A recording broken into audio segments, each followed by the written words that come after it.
Good morning, everybody. I've got a question about preference, which I'd like to share with you. I think the question is well stated, and it would be very helpful if everybody could hear it.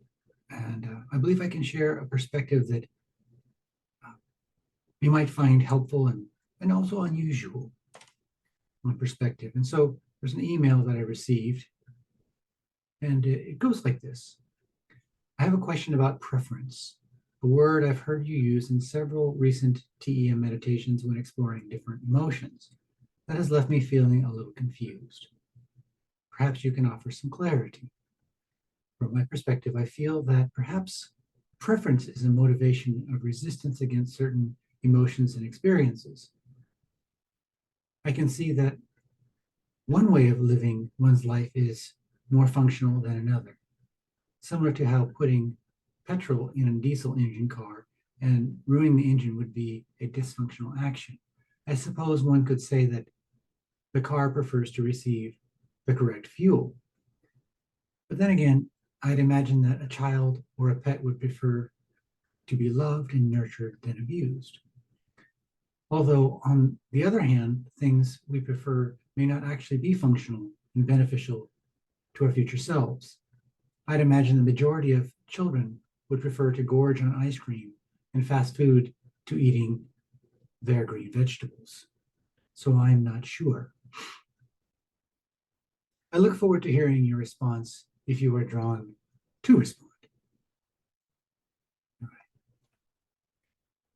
I believe the statement towards the end of this sentence, or this question, shines a light really on the problem. About children would prefer to gorge on ice cream and fast food to eating their green vegetables. You see, preference is a subjective thing. It's according to your feeling, your desire, what you want. A child gorges on ice cream and fast food because the scope of their vision is narrow. In a lot of ways, what maturity means is the enhancement or the enlargement of our scope of vision, our scope of perception. So an adult sees a child throwing a tantrum. If we're mature as adults, we don't also throw a tantrum. We don't throw a tantrum because it's narrow, it's small, it's not helpful. We know it's narrow, small, and not helpful. And therefore, because we know and have experienced, and our spirits have developed to a certain degree, have matured to a certain degree, generally speaking, we don't throw tantrums. However, if we're being very honest, even as adults, do we not see other adults throwing tantrums? Do we not also throw our own tantrums from time to time? We stub our toe and we curse the universe. This smallness in that moment shows us how flexible, in a sense, we'll call our spirit is. In that moment, our attention narrows down to the smallest point. Our spirits become like a pea. And we get so angry and frustrated. And we're cursing the universe or cursing ourselves for being so stupid. Or maybe when we're driving our car on the street and someone cuts us off and we narrow down to this small, angry being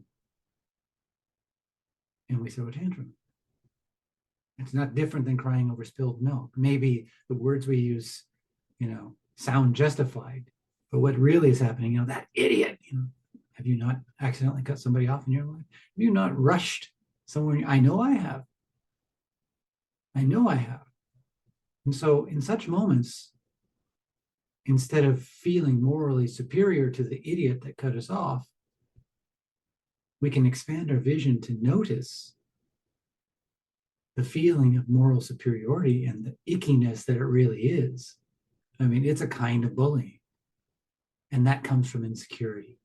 And it comes from a small spirit, not a gracious spirit. Now, if we're going to be very honest with ourselves, much of our behavior, much of our thinking in life is self-destructive. It is self-destructive. Maybe in the short term, we get a benefit out of it. It seems we get a dopamine high. We feel strong. But in the long term, we've undermined our future self. We've undermined our relationships. We've undermined trust in the relationship between our body and our mind. Our bodies won't trust our minds, and our bodies will start rebelling. Our minds won't trust our bodies. We won't trust ourselves. We'll look in the mirror in those moments, not of narcissism, not of self-grooming, but when we look to see the truth of ourselves, when we drop away the defense mechanism, the guard, we may not like what we see. We may feel shame for how small we are. And so the question of preference will always be received differently from individual to individual. A person with a very immature mind or immature spirit will prefer the immediate gratification. The person with the mature spirit will see the long game, will see the big picture. And they simply won't be so attracted because they see in the long game the ramifications of the short-term choice, which means self-destruction in the future. That future day will come, and they know it. And they know this through experience. This is only intellectually understood. It's insufficient. It seems that it requires knowing through experience. I have known many extremely intelligent, genius-level IQ people in my life. And many of them were not wise in this way. They did not see the long-term ramifications of their choices. And they were overwhelmed by impulsiveness and to eat this thing or that thing or to buy this thing or that thing. Our IQ doesn't solve that problem. It's the largeness of spirit that takes us in a healthy direction, a maturation of spirit. When we talk of the term spirituality, spiritual growth, what this really means in practical terms is maturation. True, whole-bodied maturation. To see the big picture and to cease, or let's say, betray ourselves less, to harm ourselves less, because we love ourselves and because we know the consequences of our decisions are certainly coming. It's only when we have the magical thinking that believes we can get away with something that we're seduced by the immediate gratification. Now is the only thing that matters. Well, you will have a future existence. And what else matters in this moment is the love you feel for your body. That matters. And that has immediate ramifications. If you treat yourself with respect, if you treat the world with respect, with love, with graciousness and clarity, appreciation, these things are obvious. You will harm yourself less often. You will support others harming themselves less often. It reminds me of when I was younger and having friends who wanted to get wasted. What was the purpose of wanting to get wasted? Well, losing control. That was the purpose, right? Rebellion, to say, fuck it, let's get wasted. They didn't feel so good about being wasted the next morning. Now, when we were young, we could tolerate that a lot better, but once my body got to about 28, getting wasted was no longer an option. The next day I was dysfunctional. Some people could hold off longer. I needed to develop the experience to realize that there are true ramifications for getting wasted. There are true ramifications to overeating. There are true ramifications to eating highly processed food. There are true ramifications to lots of sugar and alcohol. There are true ramifications for self-absorbed love, obsession. There are true ramifications for gambling. There are true ramifications for speaking ill of people. There are true ramifications for disrespecting ourselves. There are true ramifications for all the myriad forms of self-harm that we can partake in. But what I see is if we truly love ourselves, which means spiritual maturation, but we can't truly love ourselves without that spiritual ramification. The reason being, we don't see ourselves fully without spiritual maturation. We don't see ourselves in the immediate as well as through the timeline, because we exist both in the present moment and in projection towards the future. Why would you invest in your potential? Why would you educate yourself about anything? Why would you learn to read? Why would you learn to write? Why would you take care of your body? Why would you eat anything?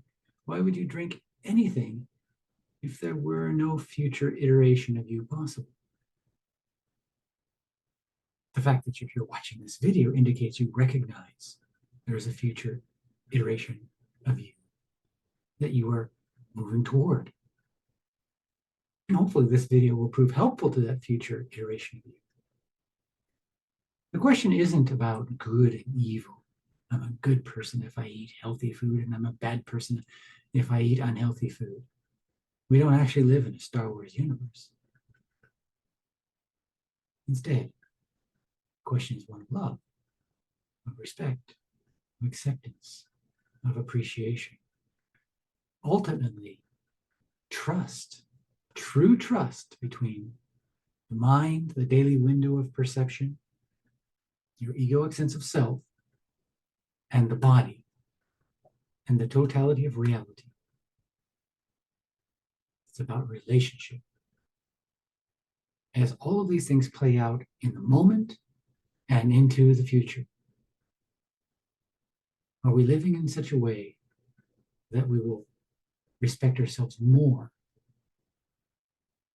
as we move forward, love ourselves more as we move forward, respect, accept, appreciate, trust, all of that as we move forward? Or are we living in a way that undermines that possibility? Are we betraying ourselves? Are we harming ourselves?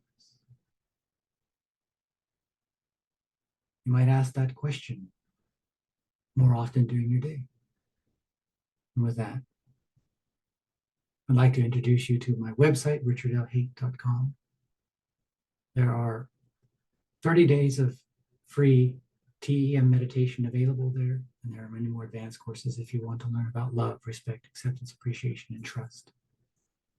If you want to learn to ground more thoroughly, essential to ceasing to betray ourselves. Grounding is the key. If we want to live the fullness of our life right now as it flows into the future, I hope to see you there. Thank you so much.